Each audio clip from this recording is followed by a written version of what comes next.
So, hi guys! So, yun, welcome back again to my TikTok. So, ito guys, ito na yung 1 month post-op ko. Ito na itsura ng tahi ko. Ayan. So, tuloy-tuloy pa rin ako doon sa paggamit ko ng Dermatix Ultra para talagang totally hindi na siya yung mahalata. Tapos, nagpa-check up na rin ako sa nuclear medicine ko.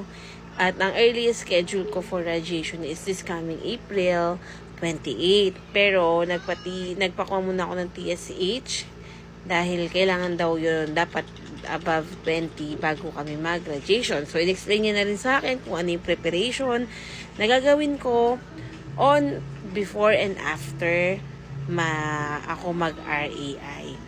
So, ayun, aga-update din ako sa inyo doon once na nandun na ako sa moment na yon.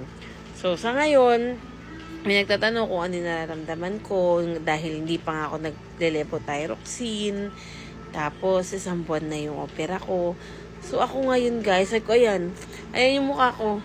Parang ang laki-laki na mukha ko. Ay, huwag nyo na pa sila mata ako na-irritate kasi yan sa makeup. Parang, ang laki na mata ng mukha ko, para akong parang ang laki-laki niya, parang ang laki-laki ko, parang dumoble yung timbang ko. So, normal naman daw yun dahil as of na wala akong levothyroxine, hype po daw ako. And then, every time na gumigising ako in the morning, nandun pa rin yung pain na parang ngawit dito sa part ng area ng leeg ko. Pero nawawala din naman. Tapos may time na parang paggising ko, para ako may sore throat, pero nawawala din pag uminom ako ng water in the morning. Tapos, may time na pag sobrang lamig sa office, kumikirot siya from here hanggang dito. Yan. Ito medyo sensitive pa rin until now. Pagka parang tinatouch ko siya na meron pa pang mararamdaman na a little bit of pain.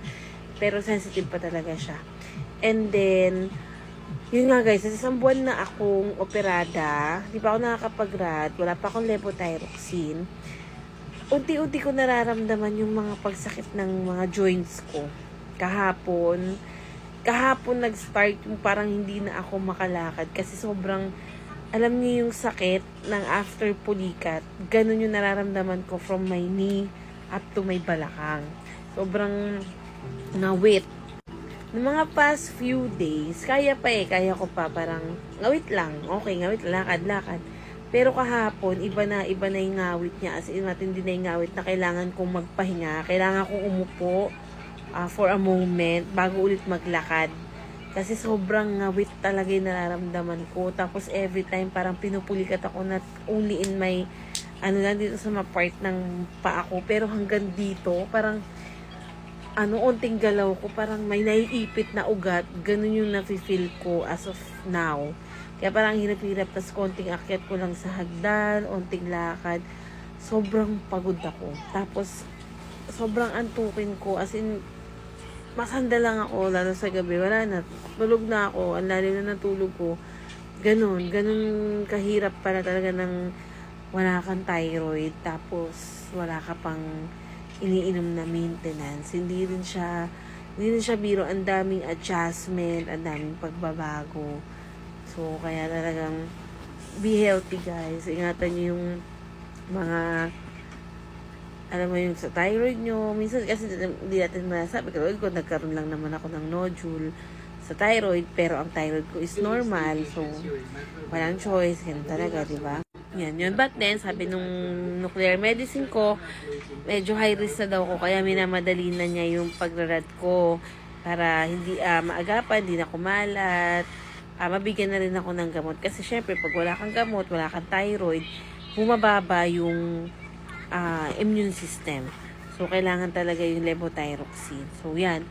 Update ko kayo once na nandun na ako sa moment ng pag-RAI ko. Mostly daw, 2nd day. Hanggang 2nd day lang ako sa ospital. 3rd day, discharge. Then, diretso ako doon sa uupahan kong Airbnb to continue my 7th day to continue my 7th day isolation.